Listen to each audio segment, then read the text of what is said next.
back here again. It is a wonderful. I remember coming here 2 years ago, and just it was outstanding how many great alums we have. Actually, I came here 4 years ago, stood up on the bar at some place, I don't know where it was before. Georgetown drilled us by like 45 points, and said, you know, we're on our way back. You know, but we really felt good about this team coming in. We had felt really good after 2 years that we ended up breaking that 11-year run of not going to the NCAA tournament. Had some intangibles maybe missing from the following year, but we really felt good about this team. We felt that they were going to get better and better, and that with a lot of hard work, we could just hang in there long enough to maybe have a shot. I don't think there was anybody on our staff or anybody on that team thought we'd be one shot away from the Sweet 16 or beating the Dukies. But it just sort of came together, as Dave mentioned. We had got off to a great start, 10-2. Everything felt good, and then we hit the Big Ten, where it was probably one of its best 7 teams in the NCAA tournament, very veterans everywhere. We had a tough schedule, and our kids were just getting better. Didn't really bother me that much, so we started out. We were 1-6 in the Big Ten. It bothered me we were 1-6, but it was Wisconsin, you know, it was Ohio State.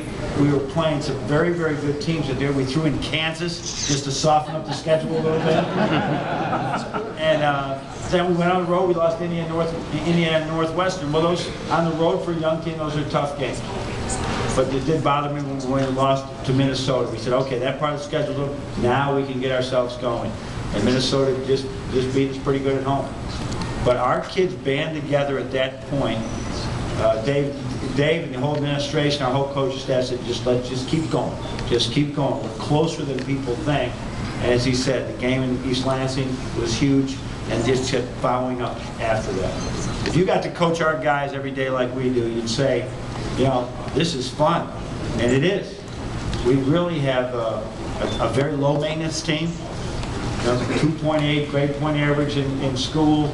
Guys that are just good, fine young men that want to be coached every day. And we lost one of them, Darius Morris, to the pros. There's a consensus of opinion he's going to go in the first round, and nobody will be rooting harder for him than us, for him to be drafted in the first round and go to the NBA. I want to ask for your patience every year, and we're going to have to be patient again as we break in young players.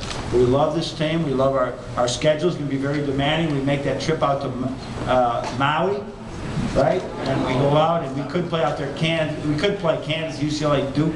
Duke was the highest rated game of all, from what I understand, of any of the NCAA tournament games.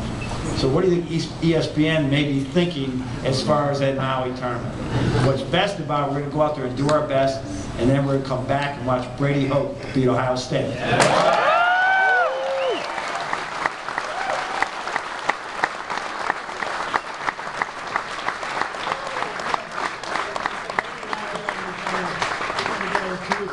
Two or three times.